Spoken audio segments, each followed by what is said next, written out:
Friends అందరికీ నమస్కారం.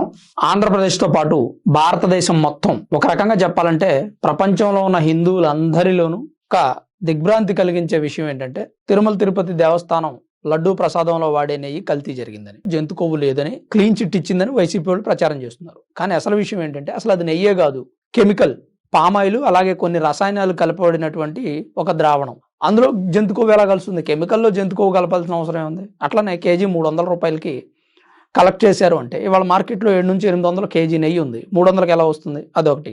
YCP ప్రభుత్వం అధికారంలో ఉన్నప్పుడు కూడా నెయ్యి రేటు సుమారు 600 నుంచి 700 ఉంది. మరి అంత తక్కువకి నెయ్యిని ఎలా సంపాదించారు అంటే నెయ్యి సువాసన రావడానికి ఒక కెమికల్, నెయ్యిలాగా కనిపించడానికి ఒక కెమికల్, అలాగే నెయ్యిలాగా భావించడం కోసం వేరే కెమికల్, ఇన్ని కెమికల్స్ మిక్స్ చేసి ఆ నెయ్యిని అయితే తయారు చేశారు. తయారు చేసినటువంటి కంపెనీలు కూడా పెద్ద పెద్ద కాంట్రాక్టర్లు. సరే, ఇప్పుడు ఆ విషయం అలా ఉంచితే ఎన్డీడీబీ ఇచ్చిన రిపోర్ట్ని వైఎస్ఆర్సీపీ పార్టీ వాళ్ళు తప్పుగా ప్రచారం చేస్తున్నారు. ఎందుకు ప్రచారం చేస్తున్నారు అంటే జగన్మోహన్ రెడ్డి గారికి ఏదైనా బ్యాడ్ నేమ్ వస్తుందేమో అనే ఉద్దేశంతో చేస్తున్నారు.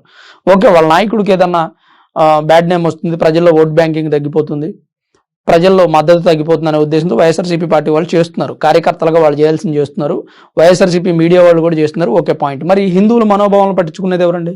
జగన్మోహన్ రెడ్డిని పట్టించుకోవడానికి కార్యకర్తలు ఉన్నారు, చంద్రబాబు నాయుడిని పట్టించుకోవడానికి టీడీపీ కార్యకర్తలు ఉన్నారు, దేశంలోని ప్రతి రాజకీయ నాయకుడికి కార్యకర్తలు ఉన్నారు. మరి దేవుడికి ఎవరు లేరా?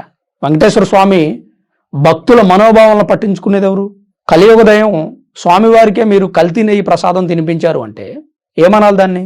అయోధ్య రామాలయానికి కూడా అవే లడ్డూలు పంపించారంట. అదేంటని ప్రశ్నిస్తే ఆ లడ్డూలు కాదు వేరే లడ్డూలు పంపించావు అని చెప్తా ఉన్నారు. అంటే ఈ లడ్డూలు కల్తీ అయిన సంగతి మీకు తెలుసు. అయితే అసెంబ్లీలో పవన్ కళ్యాణ్ గారు మాట్లాడినటువంటి మాటలు వింటుంటే కొన్నిసార్లు రాజకీయ నాయకులు ఇట్లాంటి ఒక ధోరణితో మాట్లాడడానికి సాహసం చేస్తారా అని అనిపిస్తుంది. సాధారణంగా రాజకీయ నాయకులు ఏం ఆలోచిస్తారు?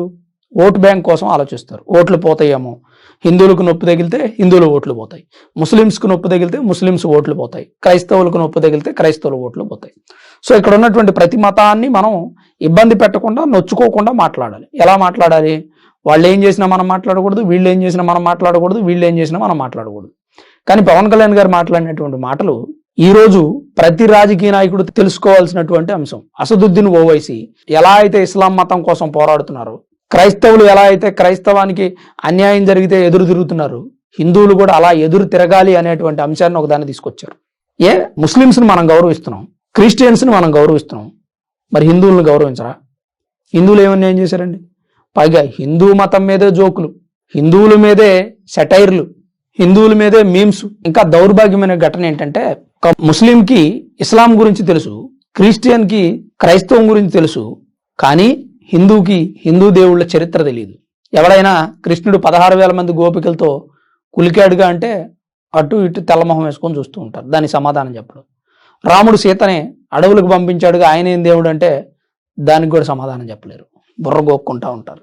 ఇలాంటి పరిస్థితి తీసుకొచ్చింది ఎవరు? మన హిందువులే, మనమే తీసుకొచ్చాం.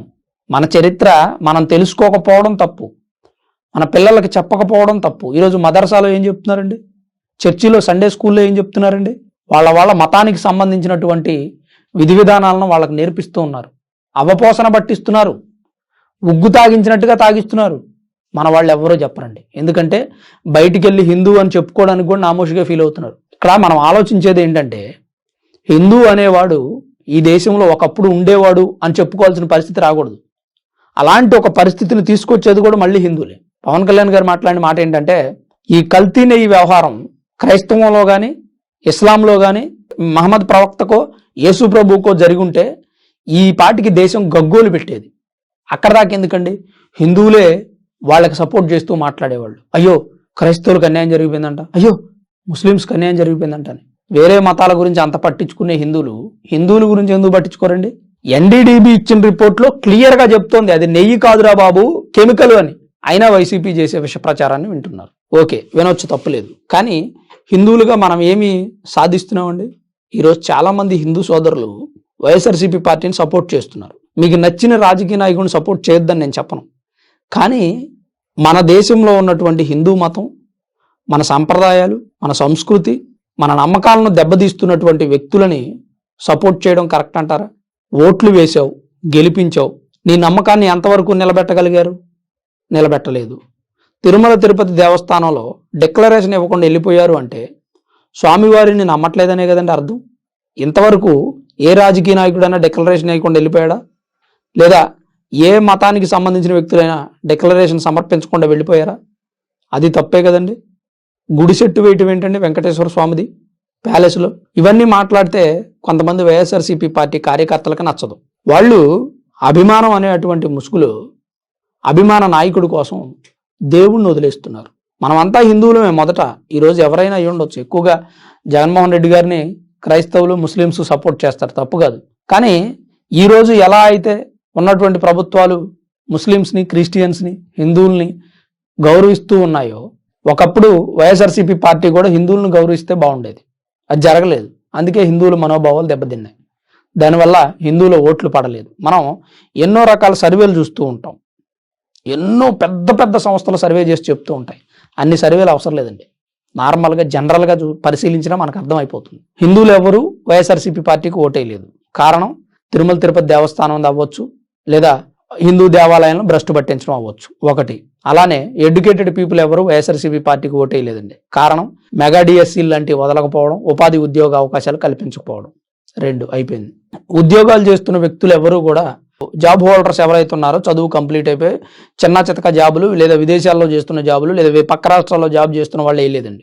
ఎందుకంటే ఆంధ్రప్రదేశ్లో డెవలప్మెంట్ లేదు, కంపెనీలు లేవు, అందుకని వాళ్ళు వేయడం మానేశారు. అలానే మైనారిటీ వర్గాలు కూడా ఎవరు ఓటేయలేదండి.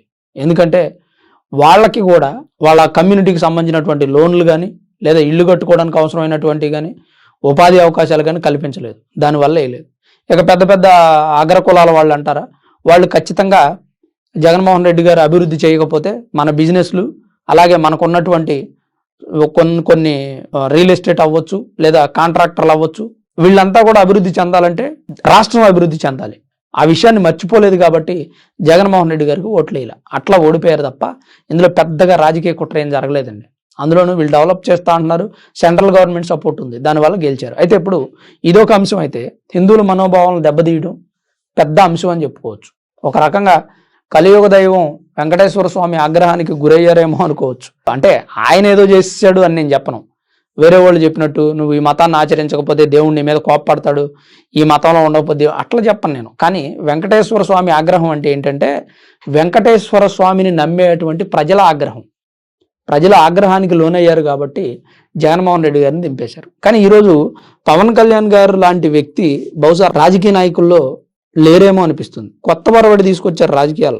ఏ సామాజిక వర్గాన్ని టచ్ చేస్తే ఓట్లు పోతాయా అన్న భయంతో ఎవరూ మాట్లాడలేదు, కానీ సాహసం చేశారు. అలానే వేరే మతాల్లో పెద్ద సమస్య లేదు, వాళ్ళ గురించి గెలికితే ఓట్లు పోతాయి. ముస్లిమ్స్ని గెలికితే ఓట్లు పోతాయి, క్రిస్టియన్స్ని గెలికితే ఓట్లు పోతాయి. కానీ హిందువులను గెలికినా, హిందువుల మనోభావాలు దెబ్బతీసినా ఓట్లు ఎందుకు పోవు అంటే ఒక్కటే కారణం, హిందువుల్లో కుల పిచ్చి అనేది ఉంది. ఇక్కడ హిందువులు అనేటువంటి పదం రాదండి, కులం. హిందువులందరిని అవమానించిన ఏదో ఒక కులం ఆ పార్టీకి ఓటేస్తుంది, ఏదో ఒక కులం ఈ పార్టీకి ఓటేస్తుంది. ఎందుకంటే ఇన్ని కులాలు ఉన్నాయి. ఇక్కడ మేమంతా హిందువులు, మమ్మల్ని అవమానించారు అనేటువంటి పరిస్థితి జనాల్లో లేదండి. నా కులాన్ని అవమానిస్తే వెయ్యను ఓటు అంతే అనే స్థాయికి వచ్చేసారు తప్ప, అరే మేమందరం హిందువులు, మా హిందువుల్ని నాశనం చేశారు, లేదా ఆలయాన్ని భ్రష్టు పట్టించారు, 5 సంవత్సరాల్లో రథం తగలబడిపోయింది, హిందూ ఆలయాల మీద దాడి జరిగింది, ఆంజనేయ స్వామి చెయ్యి ఎరగొట్టారు, ఎట్లాంటి అంశాలను గుర్తుపెట్టుకొని ఎవరూ పాటించట్లేదండి. కాకపోతే మొన్న జరిగిన దాంట్లో కొంతవరకు మార్పు వచ్చింది హిందువుల్లో, ఇంకా పూర్తిగా రావాల్సిన అవసరం ఉంది. తెలంగాణలో జరుగుతున్నటువంటి ఘటనలు కానీ, తమిళనాడులో జరుగుతున్నటువంటి ఘటనలు కానీ, వీటన్నిటిని దృష్టిలో పెట్టుకుంటే హిందువులకు ఖచ్చితంగా బుద్ధి రావాల్సిన అవసరం ఉంది. అలానే పవన్ కళ్యాణ్ గారి లాగా మాట్లాడే రాజకీయ నాయకులు హిందువులకు కావాలి. మాకు ముస్లిమ్స్ కావాలి, కానీ ఎలాంటి ముస్లిమ్స్ కావాలి? అబ్దుల్ కలాం లాంటి ముస్లిమ్స్ కావాలి. అలాంటి ముస్లిమ్స్ ఉన్నప్పుడు ఈ దేశంలో హిందువులు, ముస్లిమ్స్, క్రిస్టియన్స్ ప్రశాంతంగా ఉంటారు. అలానే హిందూ ఎవడనే రెచ్చిపోతే వదలొద్దండి, తాట తీద్దాం. ఖచ్చితంగా రాజ్యాంగం ప్రకారమే నడుచుకుందాం. మన రాజ్యాంగం మనకు ఏదైతే చెప్పిందో అదే చేద్దాం. ప్రజాస్వామ్యంలో ప్రతి ఒక్కరు ప్రశాంతంగా ఉండాలి, దానికోసం ప్రయత్నం చేయండి. ఈరోజు ప్రతి రాజకీయ నాయకుడు ఓట్ల కోసం కక్కుర్తిపడుతుంటే నేను ఎట్లానే మాట్లాడతా, నాకు ఓటు వేయకపోయినా పర్లేదు అనేటువంటి ధోరణిని చూశారు. అది గొప్ప విషయం. ఎంతకాలం చేస్తారు రాజకీయ నాయకులు, ఎంతకాలం చేస్తారు రాజకీయం? ఒక్కసారి గెలిచి చిరస్థాయిగా ప్రజల్లో గుర్తుండిపోతే సరిపోదా? అది డిప్యూటీ సీఎం మాట్లాడినటువంటి మాటలు. మరి మీరేమనుకుంటున్నారు? మీ అభిప్రాయం ఏంటి? అసలు డిప్యూటీ సీఎం గారు మాట్లాడింది కరెక్టా కాదంటారా? ఆయన హిందువుల తరపున పూర్తిగా మాట్లాడుతున్నారని చాలా మంది అంటూ ఉన్నారు. మాట్లాడకూడదా హిందువుల తరపున? అలా అని క్రిస్టియన్స్కి, ముస్లిమ్స్కి సాయం చేయట్లేదా? అవి కూడా చేస్తున్నారు కదా. పాస్టర్లకు డబ్బులు ఇస్తున్నారు, మసీదులకి, దర్గాలకు డబ్బులు ఇస్తున్నారు ప్రభుత్వం తరపు నుంచి. సో ఇక్కడ మన మతాన్ని కాపాడుకోవటం వేరే మతాన్ని గౌరవించడం కూడా పరిపాలనే, తప్పేం కాదు అది. ఆయన ఉప ముఖ్యమంత్రి అయినంత మాత్రాన, హిందూ అయినంత మాత్రాన ముస్లిమ్స్కి క్రిస్టియన్స్కి సపోర్ట్ చేస్తూ హిందువుల్ని తొక్కిపట్టాలని ఏం లేదు. 3 మతాలు స్వేచ్ఛగా తిరగగలిగినప్పుడే ఈ రాష్ట్రంలో ప్రజాస్వామ్యం ఉన్నట్టు, ఈ దేశంలో రాజ్యాంగం నడుస్తున్నట్టు, అమలు జరుగుతున్నట్టు. అదే చేస్తున్నారు ఆయన ఆలోచన, ఆయన మాటల్ని కొంచెం డీప్గా ఆలోచిస్తే మనకు అర్థమవుతుంది. మరి మీ అభిప్రాయం ఏంటి? తప్పకుండా కామెంట్ రూపంలో తెలియజేయండి. Thanks for watching this video. This is Ram signing off sunburn studios.